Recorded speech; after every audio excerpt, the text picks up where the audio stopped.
Welcome to the MarTech.org podcast. This episode was recorded live during the Spring 2024 MarTech Conference. Enjoy. Good morning. Well, let's get started. Good morning, everyone. My name's Tim Hillison, and I'm really excited to be here with you today for the MarTech Spring event and host a coffee talk where we're going to discuss getting the most out of your MarTech stack. I'm joined here with Mark Ogne. Mark, do you want to introduce yourself? Hey, Mark Ogne. I'm the founder and CEO of the ABM Consortium and multi-time CMO tech startup fan, and super happy that Tim invited me. Well, thanks, Mark. It's great to be here. My name's Tim Hillison. I'm the founder and CMO of Entry Point One. And, I'm a huge fan of MarTech, as we all are. And this conference has been amazing. I especially I loved your presentation yesterday. But, what I thought that was amazing, too, was just all the talk about generative AI. It really put it into perspective for me. So let's go and talk a little bit about what we're going to do today. This coffee talk is designed for you, where you're going to connect with like-minded professionals, but we're going to bring our use cases, advice, ideas, right? And we're just going to talk a little bit about how to build an efficient, well-integrated MarTech stack. That's going to help drive business and revenue goals. And I think that, it's going to be super fun to share stories. So please don't be shy. Again, one of the things that you can do in chat that's available to you is pop it up if you'd like to link in. Please connect with the different attendees. This is a great way to build community. And this is something that I think that MarTech does absolutely fantastically. So let's get started. The first question that I'm going to ask to kick it off is,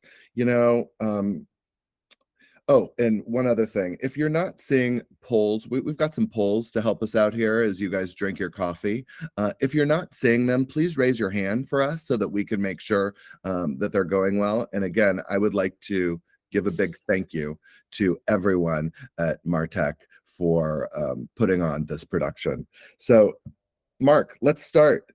Given today's economic climate, what do you think are the key pillars in creating a modern customer experience?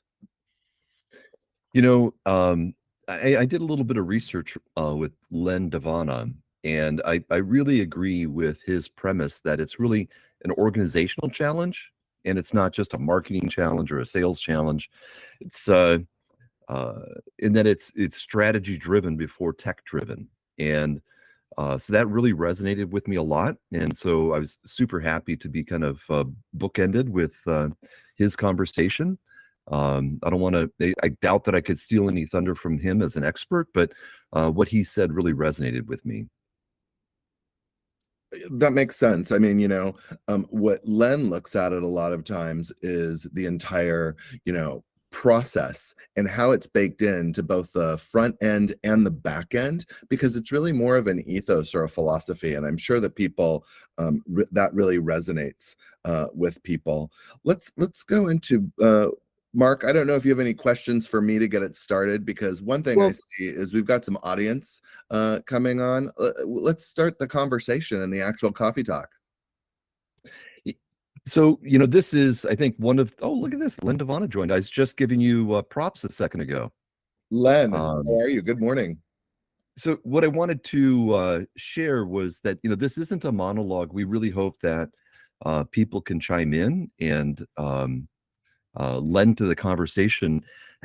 Speaking of Len, when I said lend, what I just said there was that we were happy to be kind of bookended with your session, because what you were saying, I did a little bit of research about your session, or about you yourself and your point of view, that you see it as a cultural ethos of customer experience isn't just a marketing thing or a sales thing. The objective of deeper connections. So getting the most out of your MarTech stack, we applied this lens to certainly, I believe that value rather than utility. Value from the tech is something that people need to really take into account. But I think I would like to try to turn the microphone, back to the audience. And does anybody have any examples of how this might have played out for them, or any questions or concerns about where we're heading right now? You guys are all unmuted. You could just manually on your side unmute yourself, or pop a question into the chat. And if not, I'll ask the question of Tim. So do you have any examples of where you've seen CX really play out well? And what were the drivers of that? Yeah, that's a great question. Let's let's get this started, and so we have a good conversation. I'll share a quick example. You know, I'm the firm believer that the marketing technology that underpins your service delivery or your product delivery really needs to be focused on the customer journey and the business value that the end customer is going to derive from it.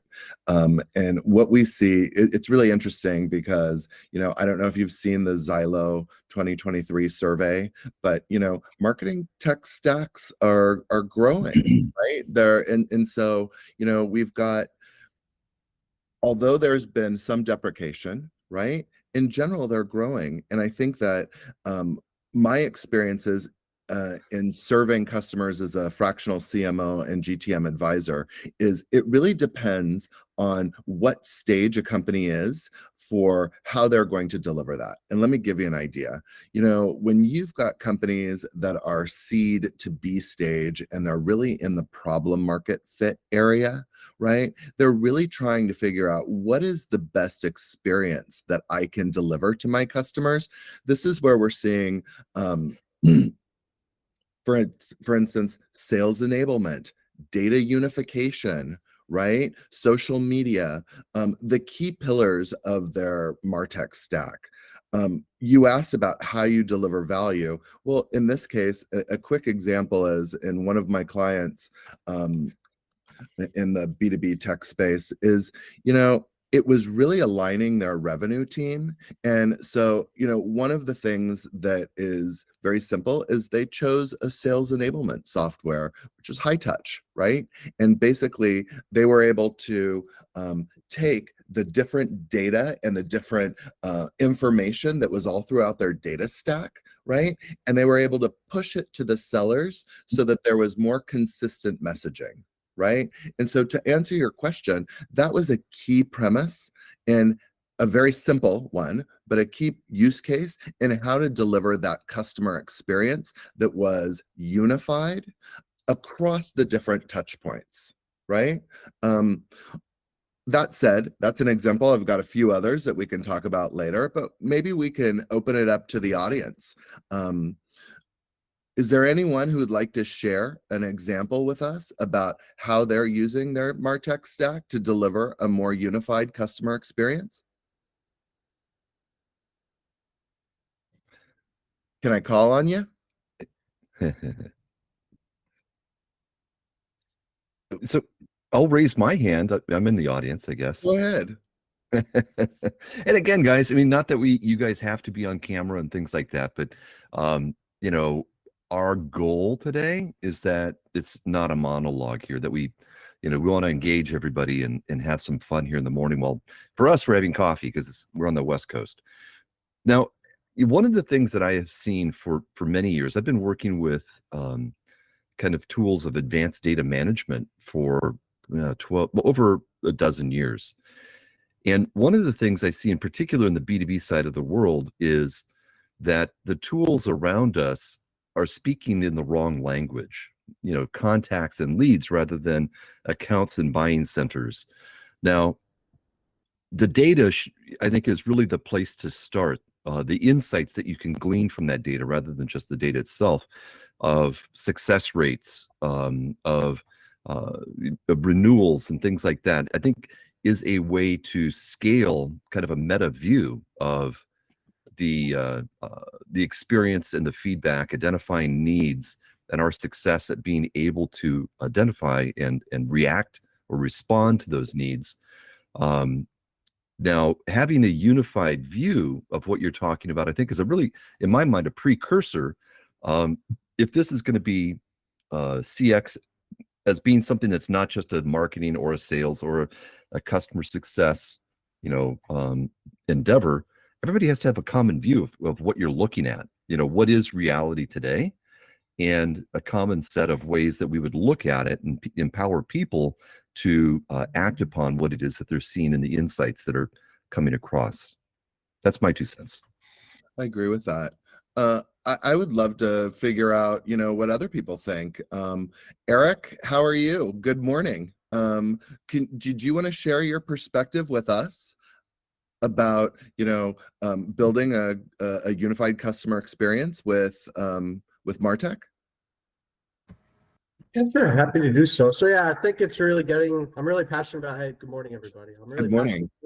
really about the people, the process behind the technology, really ensuring that the people are really aligned and really rowing in the same direction, really, as you both really alluded to, really diving deep into really business goals and business outcomes and really revenue goals, and ensuring that the right processes are really in place, and really the racing model is really in place. So not just really investing in technology without getting the people on board and the processes really documented, or really holding folks accountable, and then also really taking a step back and really diving deep into really your existing technology stack, and ensuring that future technologies that your organization is really trying to really invest in based on really business goals and outcomes really integrate natively with one another, as that really causes less tech debt in the long run.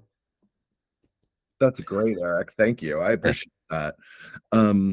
Hey, Raghu, are you there? Do you want to give us your perspective on this?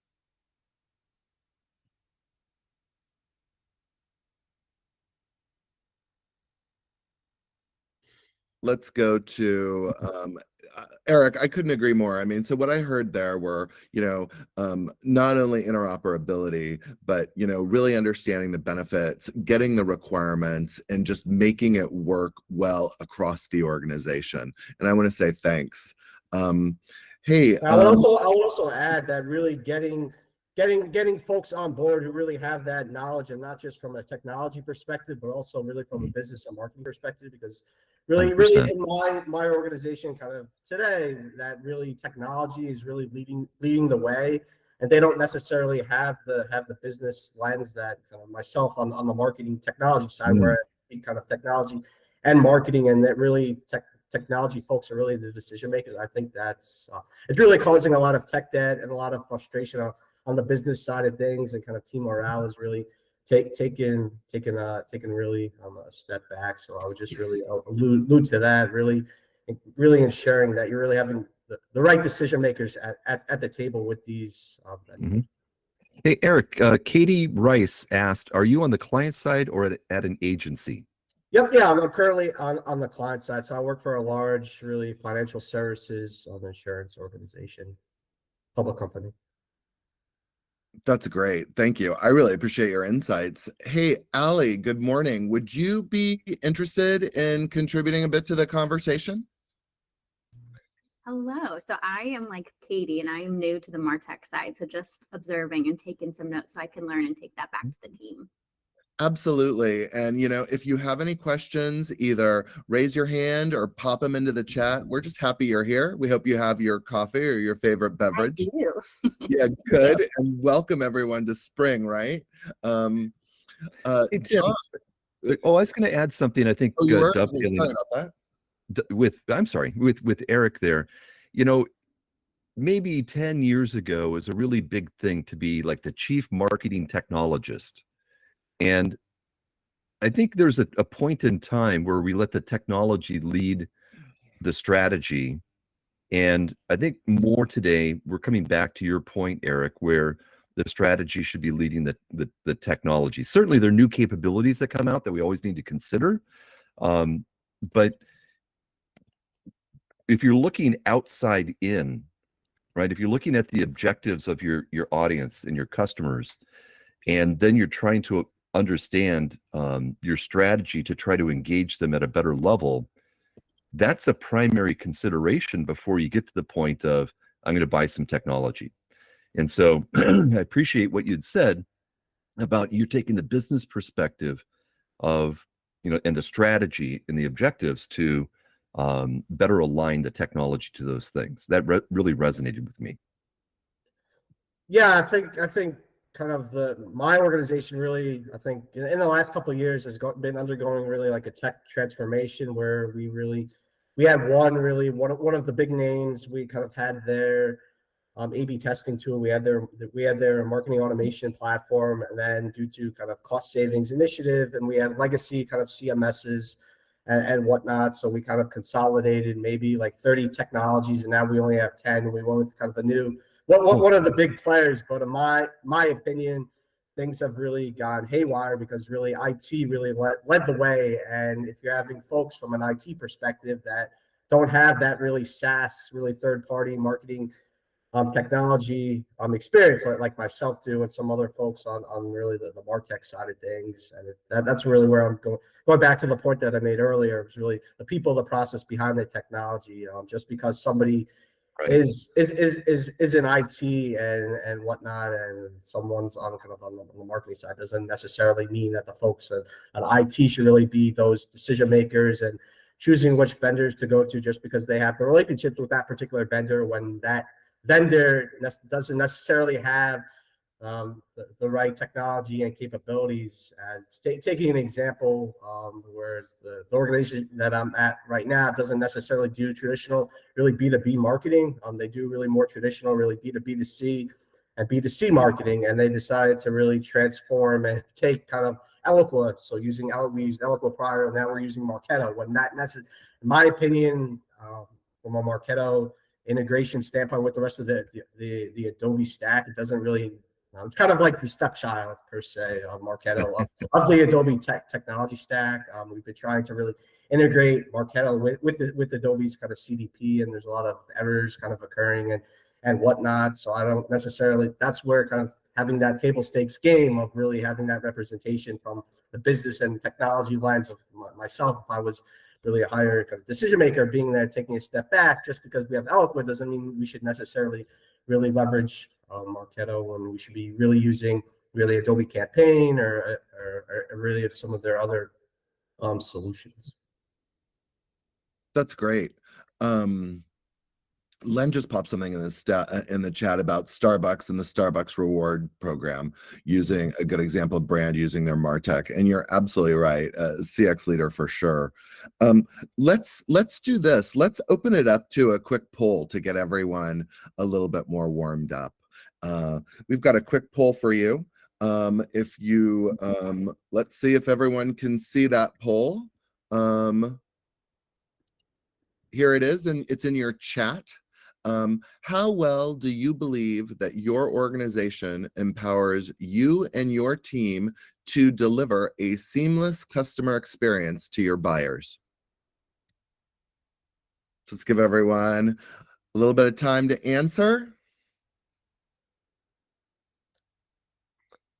And so look, if you guys are able to see the results are coming in, well, we've got a few other people in the chat, so get your answer out there. We've got, by far and away, it looks like somewhat, if you're able to see the results.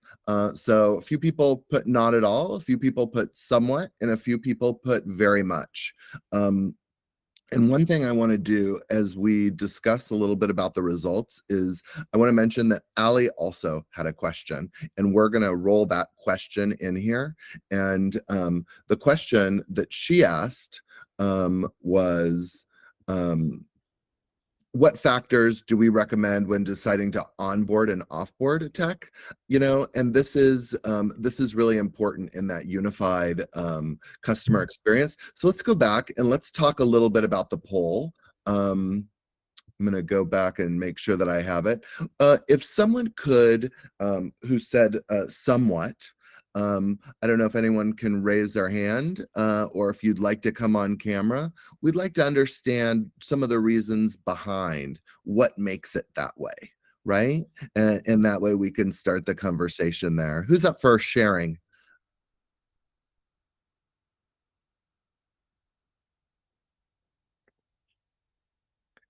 Think that we're let's move on then. Someone who said very much. Let's see.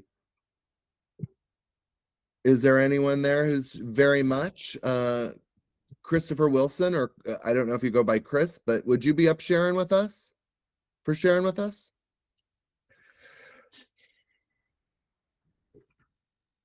No worries, no worries.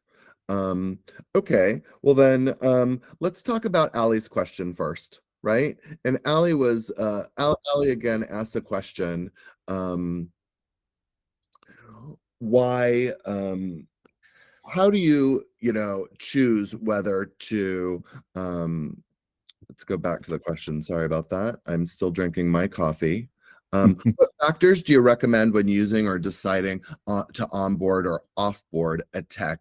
And she says a scorecard based on utility. Well, I can tell you utility is certainly one of the things, right? But Mark, did you want to let's talk about this a bit. I mean, I think that this is a question that faces many people today, certainly on the West Coast and given the macroeconomic environment, right? Sorry, for me, I try to look at value. So there are, I guess, a couple of preceding things that you can consider. I'll bet you, for most people, if you mapped what are the capabilities of the different platforms you have, there's kind of a vast amount of overlap. And somewhere in there, in this overlap, you're also going to find that there are features that you could use that you're not using today. So there's an awareness of what these tools can do themselves already. And so I think it's really, to your point, kind of an audit. If you audit and look at it first to understand what's available versus what are we using, which is a utility thing, you may find that there's some valuable things that you're not using yet that are available to you. In the end, my opinion is that it comes down to value. That are you getting what it is that you thought you should be getting, and is it serving the strategy and objectives that you have as an organization for your customer experience? If the answer is no, then you need to really start considering pairing out things that are incremental from a capabilities perspective, but aren't being used much or at all, and provide little value. That's great. And Marianne said, they conduct an assessment survey and score them by NPS, which is a fantastic way to do that. I'll just share a little bit here too. I think that today it's really important, as Mark was saying, to look at your capabilities. Are they duplicated? Right? What is if you look at the Venn diagram of some of the different services that are there, do you have multiple platforms that are doing similar things?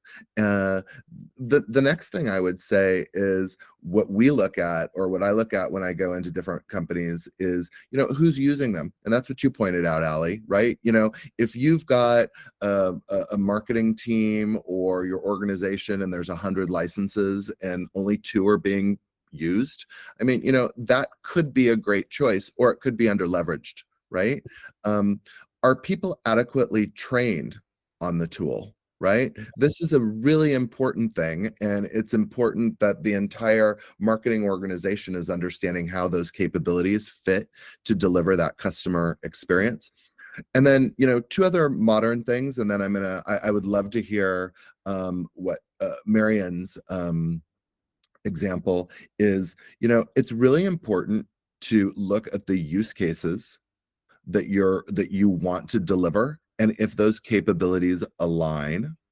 And then also, if you're using AI in your MarTech stack, how are the automations and what is the interoperability of those capabilities so that you can deliver that seamless customer experience? And the reason I mention that is because some tools have more native capabilities built in. And so they're going to be more seamless for their users, not only on the back end, but the front end as well. Others, not quite yet. Right. And so that's really important as we're delivering those experiences to understand. Marion, you were talking about conducting an assessment. Would you mind sharing with us a little bit about that? Sure, absolutely. I'm on camera, but briefly, only because I'm sick recovering from COVID. Oh, Darn no, it. I feel I better. know. So I'm going to go off camera, but I will share with you guys. So here's what we did. We went out to the over 200 people whom we deem to be amongst our marketing team members. And we conducted a survey. And amongst the survey questions, it was please score on a scale of 1 to 10 their NPS, or their rating of those different platforms.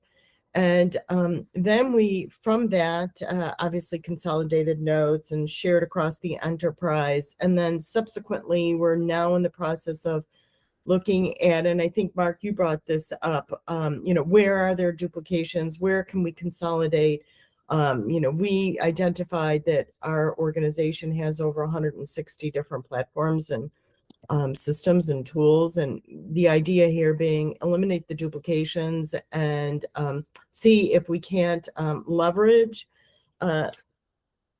improved contracts based upon, how can I put this, upon the usage of more people being on a particular platform. So we're right now going through that process. And so we hope to eliminate, I'm going to call it the word eliminate, sunset might be a more appropriate word, several of those applications. And the big one that you brought up too, that I really liked, was how can we leverage those platforms better? Because I think sometimes while we have subject matter experts, sometimes those are siloed and not shared across the greater enterprise. By the way, I work for a company that's got multiple subsidiaries, and there are a lot of folks that are in this space, so it kind of complicates things. So, pre-pandemic, everybody was a little bit more siloed. Now we're trying to bring it more to center, and in the process of doing so, we've identified, like I said, a lot of opportunities for improvement. That's fantastic, Marianne. Awesome. She brought up a super interesting point, and that is the contracting process. So when we look at the use and the use case and what it means to our companies, that shouldn't remain transparent, because sometimes the contracts work in a way where it actually hinders business. And so therefore it's really important for companies to align what those contracts and those use and that use is. Another time, as companies are expanding, is it flexible to add licenses? Can you take off licenses? This type of flexible contracting is coming into vogue right now as well. Certainly, as MarTech vendors want to retain customers. And so, let's just keep that into mind, that it's not just the marketing team that's using these, it's across the organization, and unsiloing these different types of sort of rules or how we use these platforms is really important in the internal experience and how we're using them. Mark, do you have anything to add? One thing that dawned on me is I'd love to see in the messages, it's on the bottom tray, second from the end on the right, if you're B2B or B2C in focus, because I've been on both sides of that. And right now, my personal expertise is more on the B2B side. But I'd be interested to hear how we contrast our consideration amongst us, from one side of that fence to the other. I'll start off here.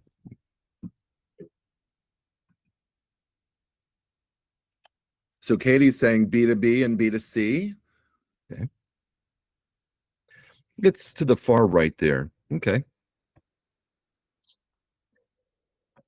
What would be super interesting is Katie and Kara both are saying that they're on both sides of that.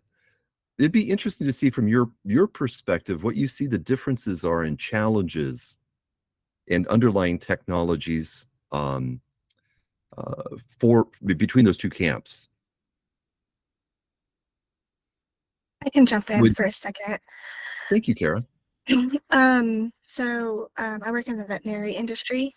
So we're mainly B2C, but we do have a subset of locations that we focus on referrals from, other veterinarians for more like specialty things, cardiac, dermatology, things like that. Because we are so much B2C, we have not focused a lot on the B2B side. And so I think that's something that we're definitely interested in like ramping up a bunch because we honestly don't really have a lot of tracking on that side yet, at least to the scale that we have for our B2C. Well, thank you. I have a German Shepherd sleeping down to the side of me right here, so we're big dog or pet fans around here. Love that. How about Katie? Can you give us a little of your perspective on the B2B versus B2C and how CX might be viewed differently between those? Yeah, I mean, I've been trying to think of an answer since you presented it. I don't know that we necessarily approach them all that differently, because we try to come up with, a unique plan for every client. So they vary from client to client, even within B2B. So it's, it's different for everybody, which is kind of a non-answer. So I'll just from my experience. So earlier in my career, much more actually working with people, very large brands in the B2C side of the world with just super massive custom databases for prospecting and for customers. And some of the traits that they suffer from are similar to what I identify with right now in B2B, which has been the last 15 or so years, which is having a common view that's of a customer or a prospect that's very enriched so that you can understand how your interactions with them are being echoed back to you. So it's typical that information gets siloed. Customer success has one system and sales has another and retail has a different one. And all of a sudden you've fragmented the view of even in a B2C side of the world, what does this actually look like? To overlay information, psychographic, demographic information on top of that to segment more effectively. A lot of these things exist between both sides. My experience may be jaded by the types of customers I worked with in B2C, but it seems like it's really a scale problem. It can be so massive, the number of consumers that you're working with, and finding ways to segment and get closer to them so that you can then actually pull that insight out to understand what's working, what's not working, how can we engage them better, retain them better. And on B2B, there's a different lens of complexity, which is the person versus the company. And I mentioned very early on that I see that as being one of the key things in customer experience, but that's through the lens of my B2B glasses that I have on right now. Anybody else have anything they'd like to chime in with that? I was just gonna say that I can definitely relate to your comment that kind of the larger the company, the more complex and siloed things become. In my situation, one of our B2B clients is more like that than our B2C client, but I definitely think that complicates things. The more people that are involved, the more teams that are involved, people tend to kind of do their own thing and not necessarily keep everyone else in the loop. I wanted to add a qualifier to what I was saying is I'm a firm believer that the strategy should drive the technology and not the technology driving the strategy. So when I'm speaking of the technology, I'm already presuming that there's a strategy that has been considered in coming in. But go ahead. I think, Tim, you were going to say something? Well, I think that Katie just raised her hand, right? Katie, did you just raise your hand? Because you're just talking Yeah, about. it was an Go ahead. accident. Oh, okay, yeah, no worries. Sorry about that. Thanks. No, that's fine. No, this is super interesting. And, I think that, strategy, requirements, really what the company is doing. Katie mentioned a great point about, when it's larger, that it's more complicated. A lot of times in my experience when in enterprise and, hearkening back to what Len said in the chat about Starbucks, right? A lot of times what I find is that there is a center of excellence and there are different models in making sure that first of all, people know how to use the technologies, what's available, and how to optimize it, right? But that doesn't mean that it's going to be less complicated. What I've seen is a lot of new innovative ways for people to open up conversations about that and make it much easier to use, right? Because again, it was so siloed before. And I think that we see, again, on the go-to-market teams, that there's much more, there's starting to be much more of that alignment and transparent communication around how you deliver those experiences. And, that to me, I think is really exciting because it signals a new way that we're working. Right? It's not back office anymore. Using these tools is our job, but it's our job in what, Mark was saying, to deliver this strategy on the requirements that we share and that we've built together. And I think that what I'm seeing in the market, certainly with my clients, is this explicit strategy, Katie, if I go back to what you're saying, is becoming much more effective than the implicit strategy of everyone understands what they need to do, right? And this has to do with a lot of times being hybrid or being remote or just having platforms where we can talk about it, like Slack, right? More efficiently. You know what? Let's go into our second poll. And if you could do us a favor, Sarah, and you could bring that up, that would be awesome. I would appreciate it. You guys can click there. And then here's the poll 2 question. Is your company adding new marketing technology to your tech stack, or is it deprecating technologies? Why don't you take a second and let us know what you think? And here we go, which is really fun. Let's talk about this. I was mentioning the Xylo 2023 survey. I don't know if you guys have seen it. It's on chiefmartech.com. It's super interesting, but what it does is, it provides sort of the company size, the application count, and the annual spend. And I think that it's really telling. Most of us, we can see that 8 of us have voted that we're adding and 2 have voted that we're deprecating. I think that how I'd like to guide the conversation for us is talking about, let's go with one person that's adding, and maybe they can describe a little bit about their current situation in their company. And then let's go with one deprecating. And the reason I say that is it's important to understand the different perspective, because even those adding could be subtracting and vice versa, right? Is there someone who would be willing to share with us a little bit about what's going on and the evolution of their tech stack? Tim, I'll go. Hey, Chris. It's a tough job you have to keep people engaged here, and so happy to jump in. So I work for EY, and actually we implement the tech that we implement for clients, but we're doing it for ourselves as well.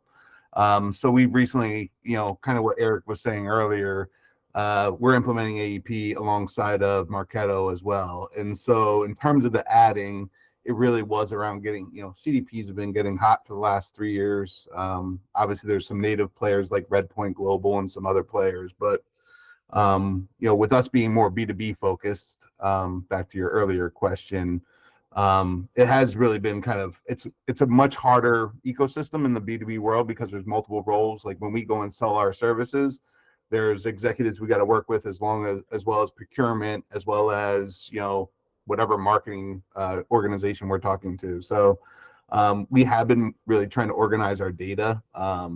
We've actually just pivoted away from SAP CRM, which was horrendous, and we're now at Dynamics, mainly because we have a very strong alliance between Microsoft and Adobe. But it's been a blessing changing from that. So that's kind of what we've been adding. Any particular questions or? That's great. That's so just to open it up a bit, the way I understand it is, there's a lot of migration, right? Mhm. But Oh, yeah. there's but in the B2B buying life cycle, right? There's a lot of people involved, a buying committee, right? And so, it's not only the decision makers, but it's procurement, specifically when you're looking at more enterprise, and they all have different requirements. And so really understanding what those are and then what's going to deliver that seamless user or customer experience for your team or your client's team internally, it's really multifaceted, right? Yeah. And so The other facet of that, which I forgot to mention, was even our account teams, like getting them to understand all the services that EY does from even just some people just don't even know us as tech consulting, right? They think of us as accounting audit, right? And oh yeah, like some of our account people are like, oh, we do that? I'm like, oh yes, we do. So it's interesting to organize the various roles even internally. And so the CRM plus that, that data aggregation across the accounts and the leads, et cetera, kind of help. that's Hey, Chris, fascinating. have you ever worked with kind of like next best solution ideas?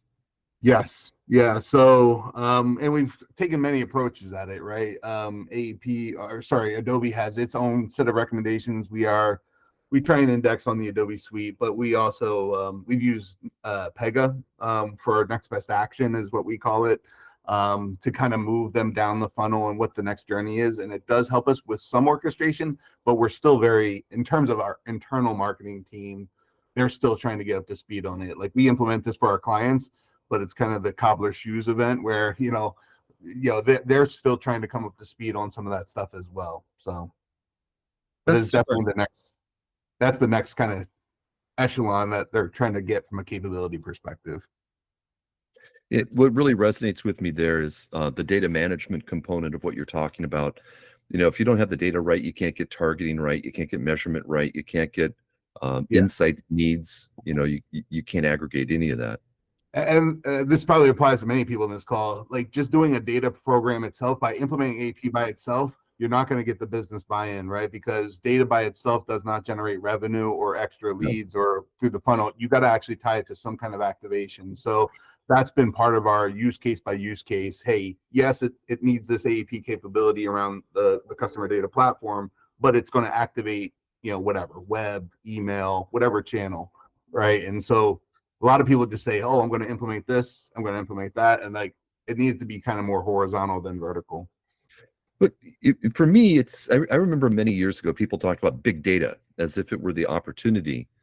And I always was a contrarian because I think big data is the obstacle, small data is the opportunity. Mm-hmm. So when I look at it from the outside in, what I'm trying to find are the signals where somebody's struggling or they have success, but I can also help them more. Mm-hmm. And if you don't have that aggregated view, it's impossible. You just kind of like, spray and pray and trying to see if somebody will raise their hand.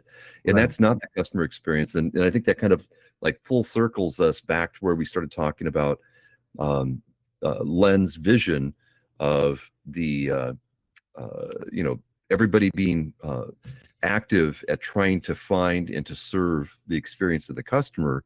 Mm-hmm. And I think there are some things that are foundational.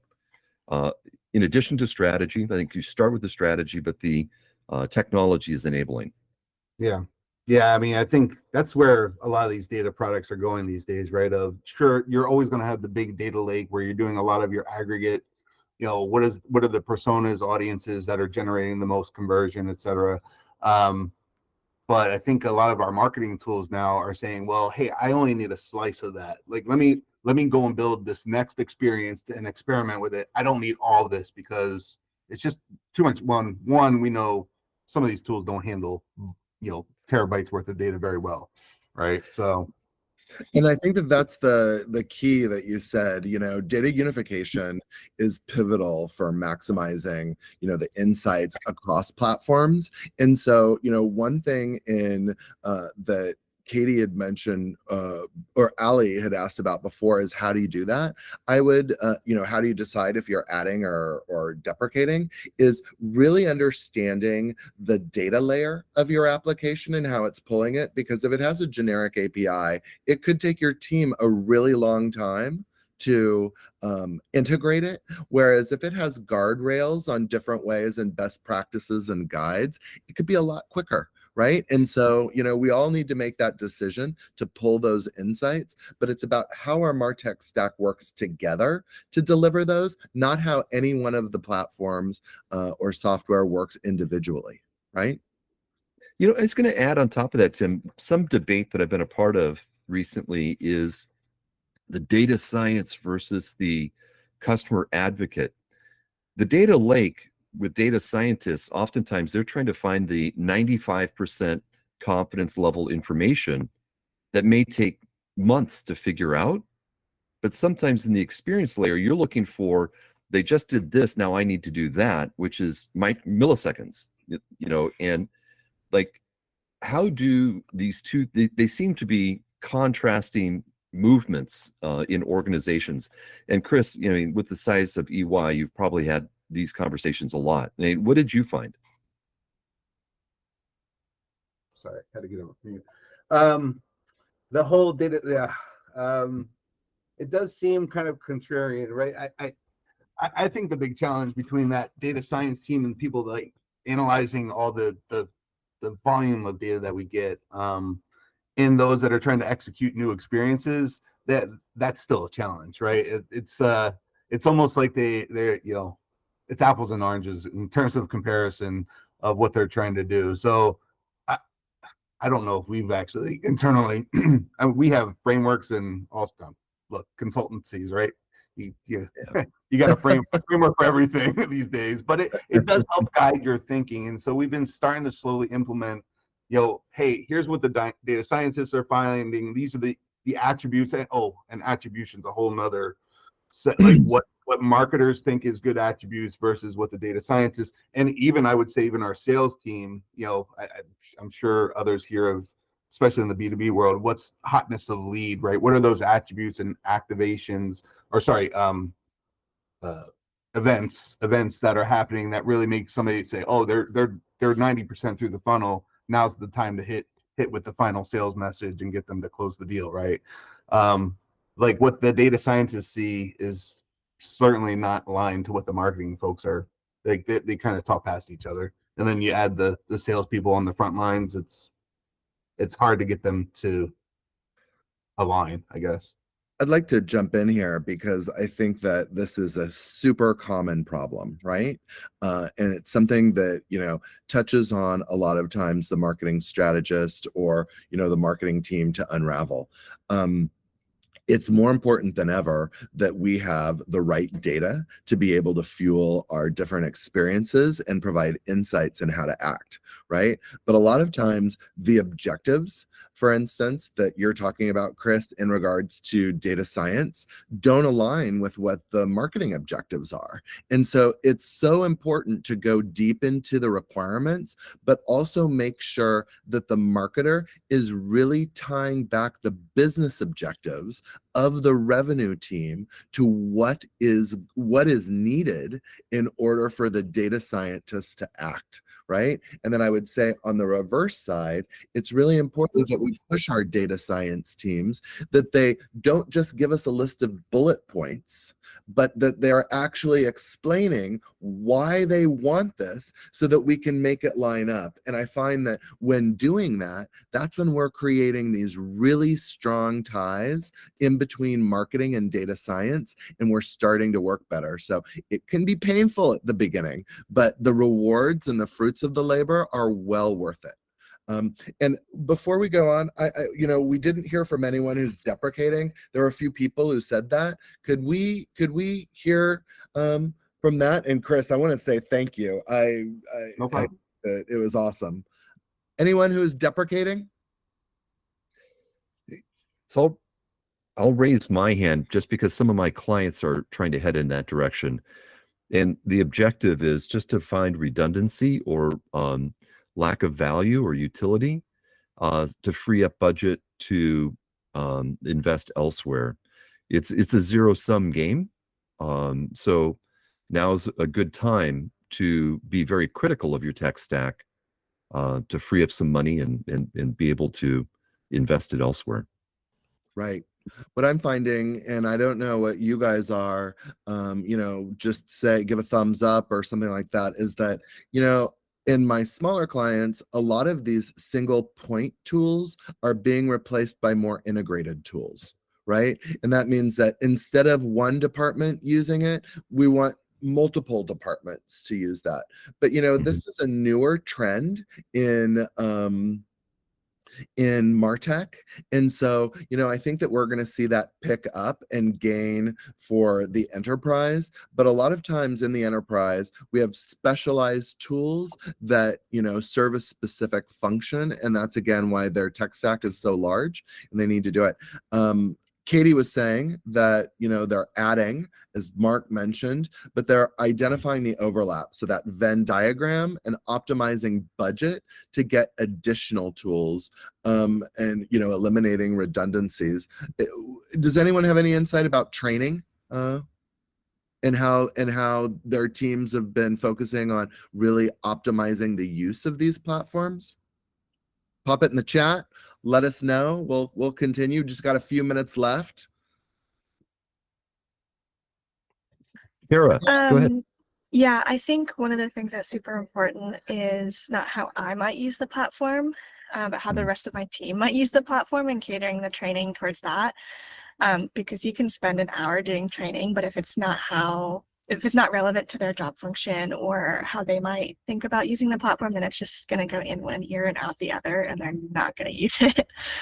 So really catering towards the different, I'll say user groups to make sure that you're training effectively, even if you have to do several different ones with different groups. Great. What's interesting there that just dawned on me, Kara, is the vendors all have the ability to understand what features you're using and not using. How many times have you had a vendor come back and say, you know what, there's 3 things here that you're not using that most of our clients find value in? Like, for me, it's been very rare, but yet that's something that seems like such a low-hanging fruit. Yeah, for sure. We definitely have a couple that have come back and said that. And I think we haven't quite made the decision to kind of deprecate some platforms. But as an example, we have an NAP that can also do review management, but we're using a completely different platform for review management. And so our NAP is hey, you can do this here, which ideally would be a great idea. We just haven't quite gotten there yet. That's interesting. That's super interesting. I love that. You guys, I want to say thank you on behalf of Mark and me for spending time with us this morning, drinking your coffee. I also want to thank the MarTech organization, Sarah, who's been with us, popping up the polls and moderating this. Thank you. Thank you for listening to the martech.org podcast. Don't forget to sign up for our newsletter at martech.org/newsletters.